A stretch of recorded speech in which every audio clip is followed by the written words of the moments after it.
స్వాగతం. ఏలూరు జిల్లా నూజివీడు నియోజకవర్గ చాట్రాయి మండలం చనుబండ గ్రామంలో జయహో బీసీ కార్యక్రమం మండల పార్టీ అధ్యక్షురాలు బొట్టు వరలక్ష్మి ఆధ్వర్యంలో ఏర్పాటు చేశారు. ఈ కార్యక్రమానికి ముఖ్య అతిథిగా విచ్చేసిన నియోజకవర్గ తెలుగుదేశం పార్టీ ఉమ్మడి అభ్యర్థి కొలుసు పార్థసారథి మాట్లాడుతూ చాట్రాయి మండలంలో టీడీపీ జనప్రపంచనం భూకంపాన్ని సృష్టిస్తుందని, ఈ తాటికి వైసీపీ పార్టీ భూస్థాపితం అవ్వడం ఖాయమని అన్నారు. నేతి బీరకాయలో నెయ్యి ఉన్న చందాన వైసీపీ ప్రభుత్వంలో సంక్షేమం అభివృద్ధి ఉన్నాయని ఎద్దేవా చేశారు. ఏలూరు జిల్లా తెలుగు రైతు ప్రధాన కార్యదర్శి మొరంపూడి శ్రీనివాసరావు మాట్లాడుతూ బీసీలకు 57 కార్పొరేషన్లు పెట్టి వాటికి చైర్మన్ పదవులను ఏర్పాటు చేసి వారికి కూర్చోవడానికి కుర్చీలు విధులు లేకుండా ఘోరంగా మోసం చేశారని విమర్శించారు. ఈ కార్యక్రమంలో జిల్లా అధికార ప్రతినిధి మందపాట బసవారెడ్డి, నూజివీడు మాజీ ఏఎంసీ చైర్మన్ కాపా శ్రీనివాసరావు, సీనియర్ నాయకులు నూతక్కి వేణుగోపాల్, మరిడి చిట్టిబాబు, పుచ్చకాయల నోబులారెడ్డి, బీజేపీ మండల అధ్యక్షులు ఓబిళ్లనేని రాజా తదితరులు పాల్గొన్నారు.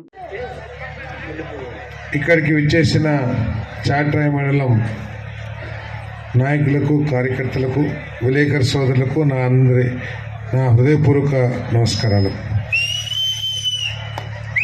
2 రోజుల నుంచి చాట్రాయి మండలంలో టీడీపీ, జనసేన, బీజేపీ కార్యకర్తలు భూకంపాన్ని సృష్టిస్తున్నారని చెప్పేసి మీ అందరికీ మనం చేస్తా ఉన్నాను. ఏ గ్రామం వెళ్ళినా కూడా బ్రహ్మాండమైన ఆహ్వానాన్ని పలుకుతూ గ్రామస్తులందరూ కూడా ఎప్పుడా ఈ తెలుగుదేశం ప్రభుత్వం వస్తుంది, తెలుగుదేశం, జనసేన, బీజేపీ ప్రభుత్వం వస్తుందని చెప్పేసి ఎదురు చూస్తూ ఉన్నారు. ఈ భూకంపానికి వైసీపీ పూర్తిగా భూమట్టం అవటం తప్పదు, తథ్యమని చెప్పేసుకునే సందర్భంగా తెలియజేస్తాం.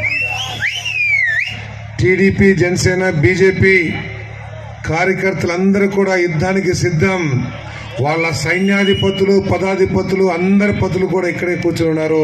ఈరోజు మొత్తం డయాస్ కూడా నిండు కొలువు తీరుందని చెప్పేసి మీ అందరికీ మనం చేస్తా ఉన్నాను.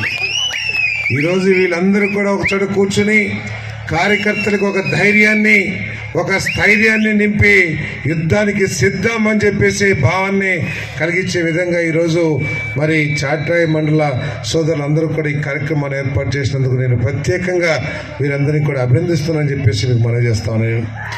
ఈరోజు పెద్దలు చాలా చెప్పారు, ఎందుకు తెలుగుదేశం ప్రభుత్వాన్ని గెలిపించాలి, ఈ వైకాపా ప్రభుత్వం ఏ విధంగా ప్రజలకి నష్టం చేస్తుందనేది చాలా చెప్పారు. నేను ఎక్కువ సమయం తీసుకోను. మనందరం కూడా వింటాం నేతి బీరకాయ అని చెప్పేసి. నేతి బీరకాయకి వైసీపీకి ఏమీ తేడా లేదని చెప్పేసి మీదకి సానిగా మనం చేస్తాను. నేతి బీరకాయలో నెయ్యి ఎంత ఉంటుందో వైకాపాలో సంక్షేమం కానీ, సామాజిక న్యాయం కానీ అంతే ఉంటుందని చెప్పేసి మీదకి శ్రవణిగా మనం చేస్తామని నేను పేరు సామాజిక న్యాయం పేరు మీద బలహీన వర్గాల్ని, దళితుల్ని, బడుగుల్ని అవమానిస్తాం తప్పితే వేరేది ఏమీ లేదని చెప్పేసి కూడా మీకు మనం చేస్తామని నేను 57 కార్పొరేషన్లు ఏర్పాటు చేశాం. యాదవ కార్పొరేషన్, గౌడ కార్పొరేషన్, సగర కార్పొరేషన్, ఈ విధంగా చెప్పుకుపోతే 57 కార్పొరేషన్లు ఏర్పాటు చేసి వాళ్ళకి కుర్చీ, టేబుల్ కూడా ఇవ్వకోకుండా ఏ విధంగా అవమానించారో ఒక్కసారి మీరందరూ కూడా గుండె మీద చెయ్యి వేసుకుని ఆలోచించమని చెప్పేసి మనం చేస్తాను. ఎటువంటి విధులు లేకోకుండా, ఎటువంటి అధికారాలు లేకోకుండా, ఎటువంటి అధికారుల సహకారం లేకోకుండా ఏ విధంగా ఈ చైర్మన్లు, ఈ డైరెక్టర్లు పనిచేస్తారో ఒకసారి వైకాపా ఈ బలహీన వర్గాలకి సమాధానం చెప్పాలని చెప్పేసి కూడా నేను మనవి చేస్తా ఉన్నాను.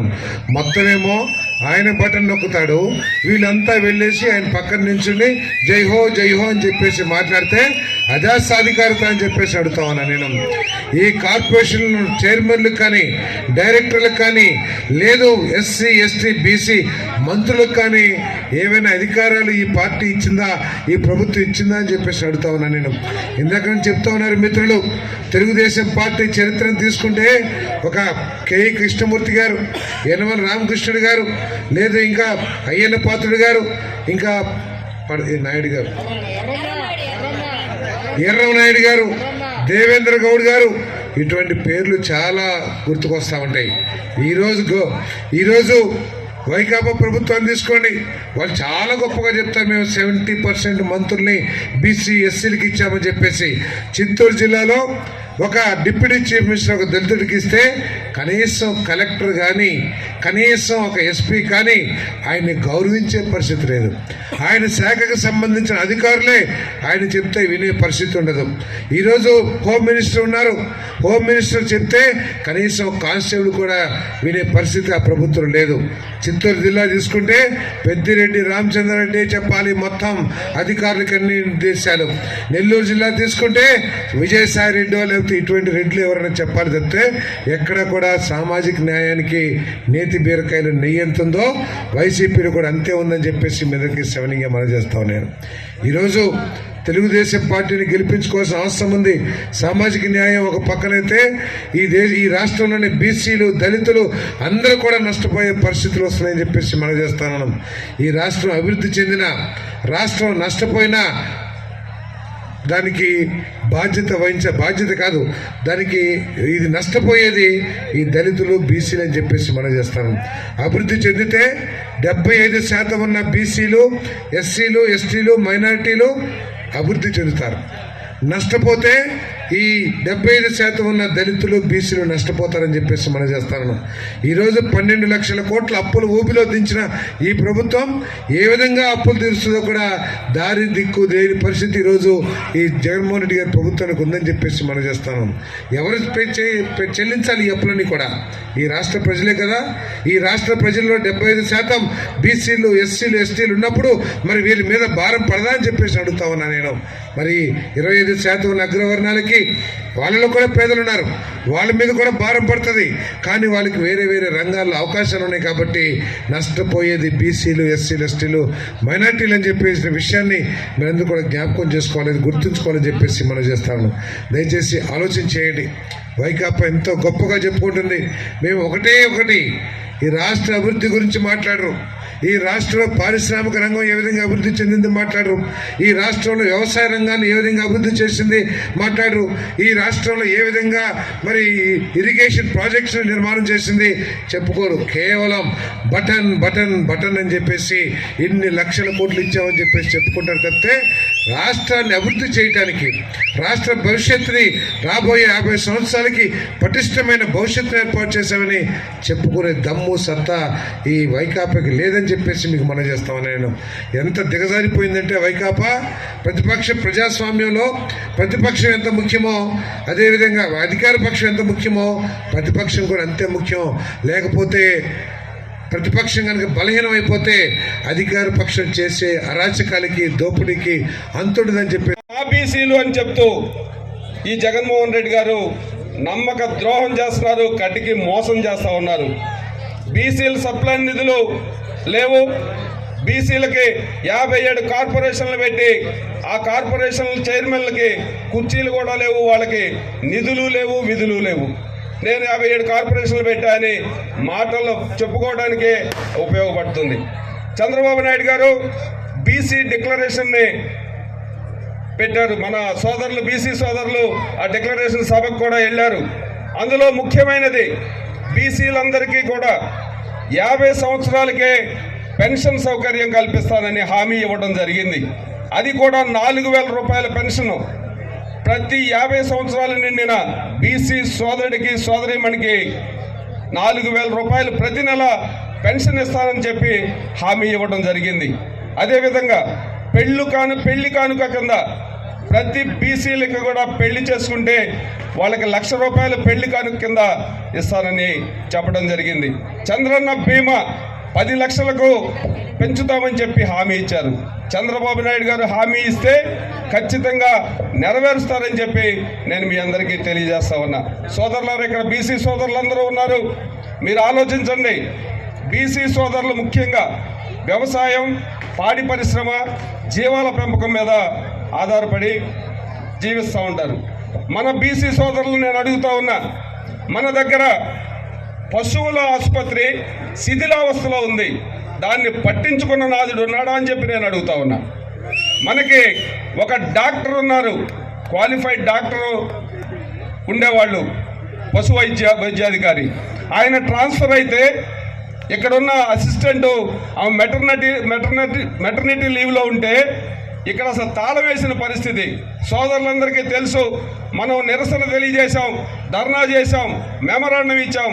అయినా సరే ఎప్పటికో కానీ వీళ్ళు కళ్ళు తెరిచి ఎవరినో ఒక వాలంటీర్ని పంపించి అది ఓపెన్ చేయడం జరిగింది. నేను ఈ సందర్భంగా మీకు తెలియజేస్తా ఉన్నా, వైసీపీ చేసేది విధ్వంసకర పాలన. ప్రజావేదికను కూల్చిన అక్కడ జగన్మోహన్ రెడ్డి గారు ప్రజావేదికను కూల్స్తే మీరందరూ గమనించండి, మన పశువుల ఆసుపత్రి ఏమో శిథిలావస్థలో ఉంది. దాని పక్కనే ఉన్న మన పంచాయతీ కార్యాలయం బ్రహ్మాండమైన బిల్డింగ్ను కూల్చి సచివాలయం కట్టారు. అది అవసరమా అని చెప్పి నేను అడుగుతా ఉన్నా. ఆ పక్కా బిల్డింగ్ని పశు వైద్యశాలగా మనం ఉపయోగించుకునే అవకాశం ఉంది. ఆ సచివాలయాన్ని కట్టుకోవడానికి దాని పక్కనే ఖాళీ స్థలం కూడా ఉంది. కానీ వీళ్ళకి సోయలేదని చెప్పి నేను చెప్తా ఉన్నా. ఎంతవరకు విధ్వంసకరమైన పాలన అని చెప్పి నేను చెబుతా ఉన్నా. మనకి బీసీ అభ్యర్థిగా చంద్రబాబు నాయుడు గారు మెచ్చి ఎంచి గెలిచే సత్తా ఉన్న నాయకుడు. గెలిచిన తర్వాత మంచి పరిపాలన అందించి ఈ నియోజకవర్గాన్ని సంపూర్ణంగా అభివృద్ధి చేస్తారనే నమ్మకంతో మనకు కొలుసు పార్థసారథి గారికి టికెట్ ఇచ్చి పంపించారు. మనం చేయాల్సింది కూటమి అభ్యర్థిని మనందరం కూడా కష్టపడి ఆయన్ని గెలిపించుకొని శాసనసభకు పంపించాలని చెప్పి ఈ సందర్భంగా నేను తెలియజేస్తా ఉన్నా.